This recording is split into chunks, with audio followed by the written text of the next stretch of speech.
You'd be better at public speaking if you weren't so smart. Now, what I need you to understand is that when it comes to public speaking and getting better, it's really not about what you know, but it's more so just about doing it. Now, I've used this approach to help me speak in front of crowds the size of 2,000 people on numerous occasions, win public speaking competitions, and receive standing ovations. And I know I'm in this wrinkled, stained white t-shirt, but believe me, this is really simple. And if someone like me could do it, so can you. This intellectual, this philosopher, this modern wisdom street poet like yourself can definitely do it. And what I really need you to understand here is I have a quote which I nearly forgot. But it's all about, it's not about locking in, but about clocking in. Give me all the credit. Booyah, baby. Luka Bazooka with a big kaboom in brackets. Okay. It's not about locking in, it's just about clocking in. And if you can take that approach and apply it to your public speaking, you will improve. Now, let me explain. Because oftentimes, we're far too smart for our own good. I use smart quite liberally here, but what I mean by smart and what I mean by locking in is we try and optimize everything. We try and know what the best tactic is, what the best method is, what the best persuasion tip is. We try and get the best structure, the best storytelling technique, the best whatever, captivating device which you can use in the first 30 seconds to boost dopamine and I don't even know what connection and captivity and everything that you want. We look for the hand gesture, this secret trick, which will 10 times your testosterone right before a speech and make you more confident and, all this weird shit. And we try and optimize and we try and be perfect and we try and get everything down to a T that we end up getting paralyzed and then we don't even end up speaking because opportunities, they come and go. Chances to present come and go. And what we need and what we want is we just want to clock in. We just want to show up. We just want to be there. And especially in the start, especially in this where you and I are, based on probability, this getting good phase, it's not about, the little niche tweak. It's simply about just showing up, just speaking, just putting ourselves in the arena, building familiarity and comfort with feeling nervous, standing before all these big crowds, messing up and then trying to recover. Just if you've ever played video games, getting XP, getting experience. Literally. If we want to be a really good tennis player, it's like trying to focus on, hey, here's this random technique and this strategy and this, whatever, blah, blah, blah, serve and volley, backhand to backhand, cross court tactic. Here's this little niche tip you can use to go and beat left-handed players. But you still get nervous before a match. Your stomach starts cramping because you have so much anxiety with competition. Those techniques and all of that doesn't apply if you have like level 1 noob beginner problems, which you first have to solve. So in that case, you would just have to play more tournaments, play more matches, develop this sense of familiarity with competing, with losing, with being in these situations, with having pressure,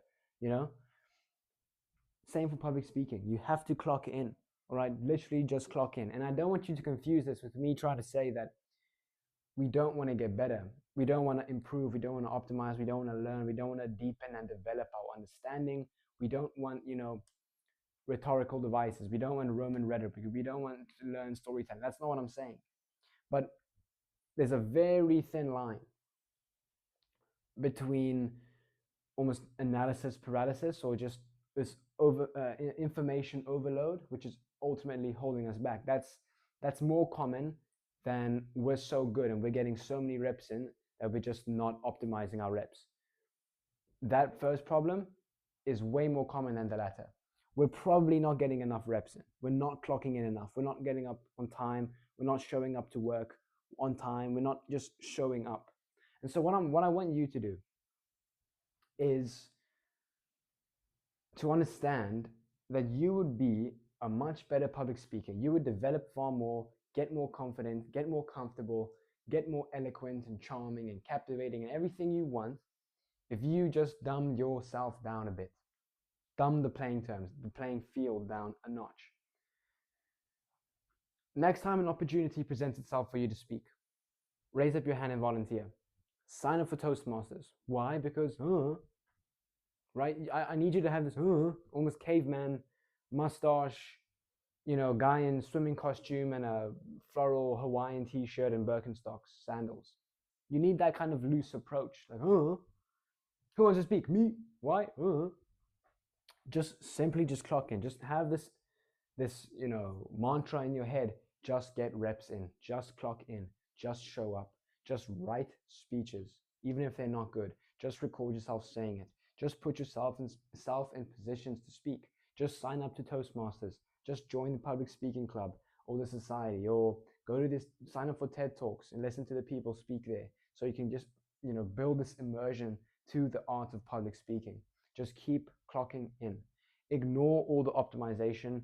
Ignore all the fancy techniques and the hooty hoobla, hippie woo woo stuff for now. And I have my laptop here just to guide a few of my thoughts down.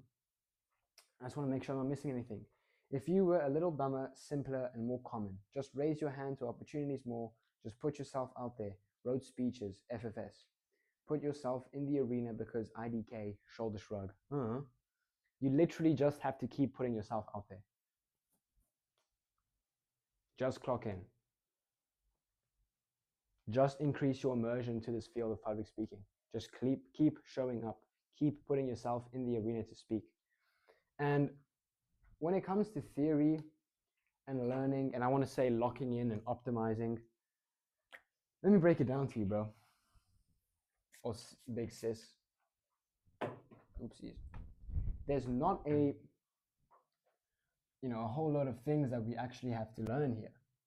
That's a very common misconception. In terms of theory, there's only so much you can really know. All right?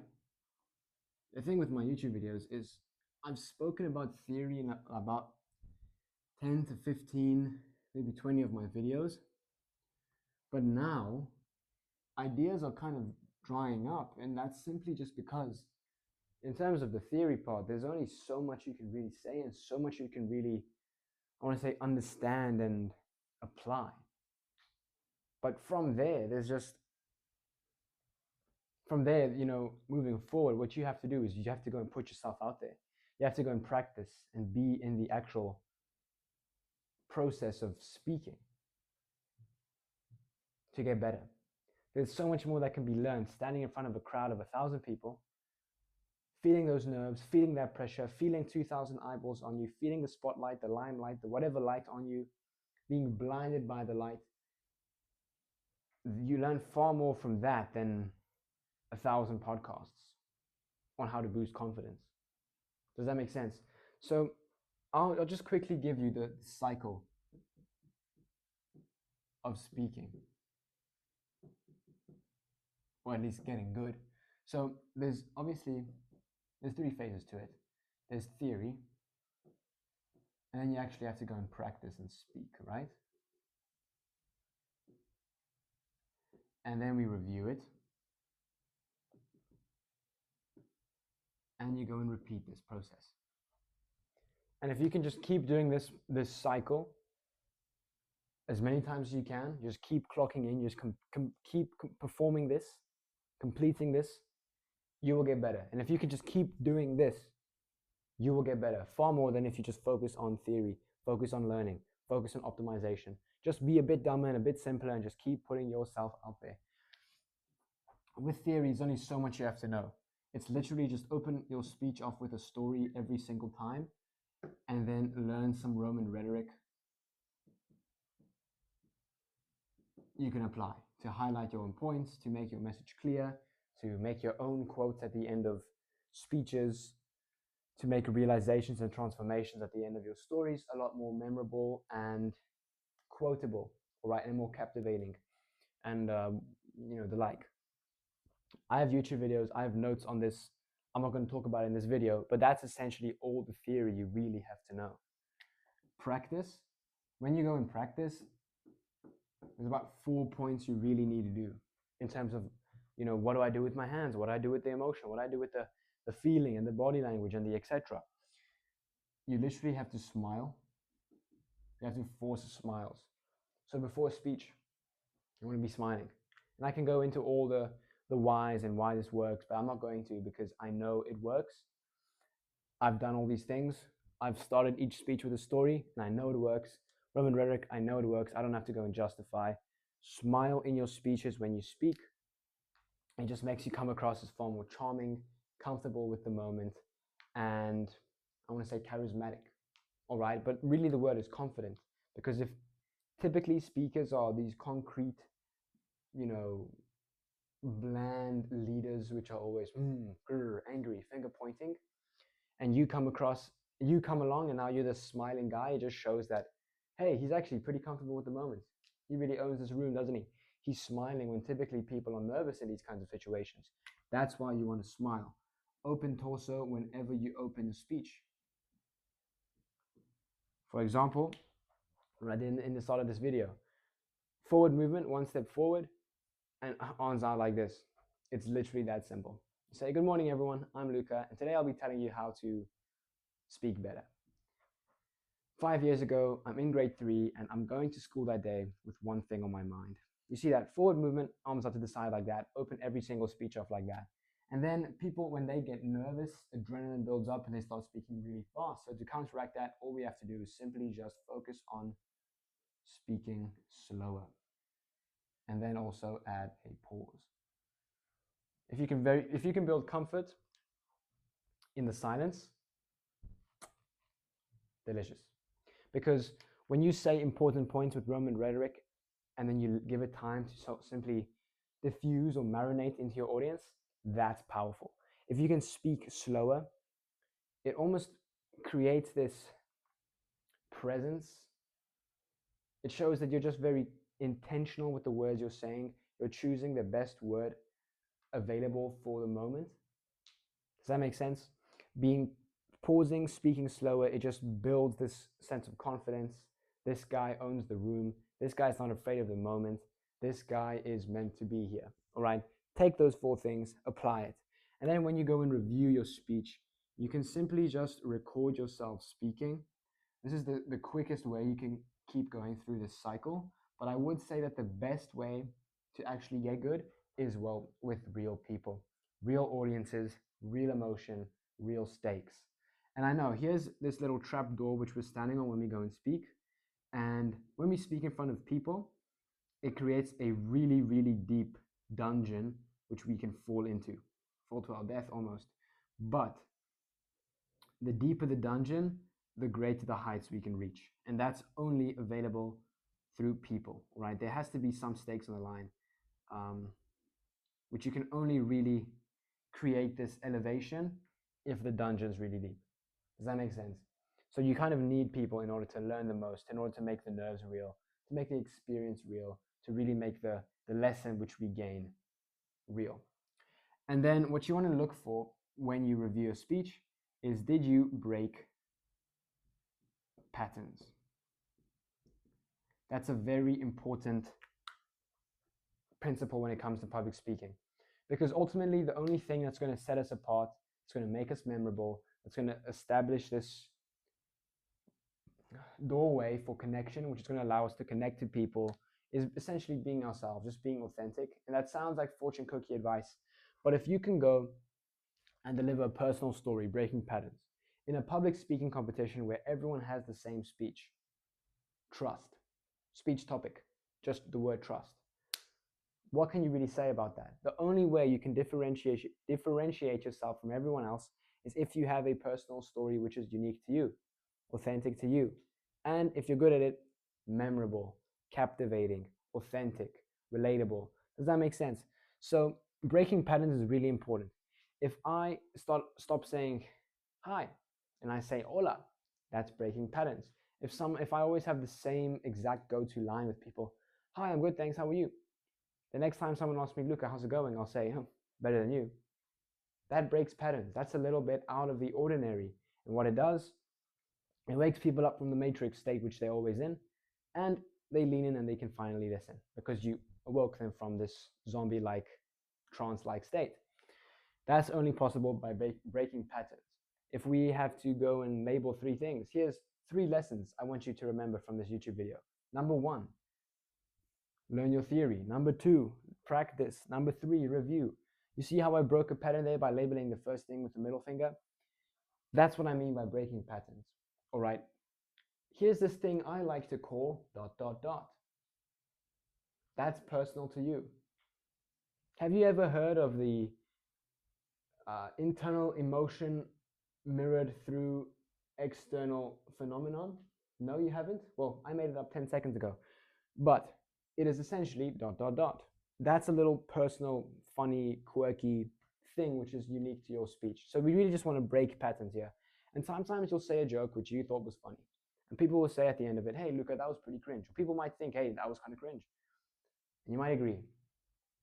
But you'll always have the excuse, hey, I was just breaking patterns, bro. You know? That's not really me. I was just breaking patterns, dog. And, you might feel at times, hey, I messed up a little. Maybe I shouldn't have been that vulnerable. Maybe I shouldn't have, delivered that really silly joke when everyone is wearing a suit and tie and we're all supposed to be formal and serious. But bottom line, if you break patterns, you can live with that. And it's actually a successful trade-off at the end of the day. So this is all the theory you actually have to know. There's not some insane Vin Jiang podcast you have to listen to or another course you have to do. You literally just have to dumb yourself down and raise your hand. Opportunities come and go. Take every single chance to speak when it comes. All right. Public speaking is really, really good. The reason it's good is because you get out what you put in. All right. Many people, they're just simply not speaking. All right. They're not speaking, so they can't get better. And yeah, I'm stretching this video out a bit too long, but literally just dumb yourself down. Imagine yourself with the Birkenstocks and the swim shorts and the button-up t-shirt and a mustache and saying, who wants to speak? Me? What? Why? Just go and say it. Just go and say a speech, write a speech, do it. Do it for the plot, do it for the XP, like in a video game. And what I want you to remember, what I want you to do now, is before you go on, before you actually do this a million times and get good, don't try and add everything at once. You take one important part like storytelling, and then you go and do this cycle until you get good at storytelling. And then you go and take a smile, and you go and do this cycle once or twice or thrice until you can actually get good at applying the smile. And then you go and take pausing, and you go and keep doing the cycle until you get good at pausing. Does that make sense? So we don't take everything at once and apply it, because then we have this explosion, potion, disgusting tasting goulash. What we need is one ingredient at a time, making sure we know how to use and boil carrots to an actual good consistency before we can go and add potatoes and add meat. Does that make sense? So take one thing at a time, work with that, get good at that, then move on to the next ingredient. That's the video. I've been Luca. Check the link in the description if you want some personalized help from me, because it's free and I'm trying to get a testimonial here. And just ask me any questions in the comments if you have any. Take care.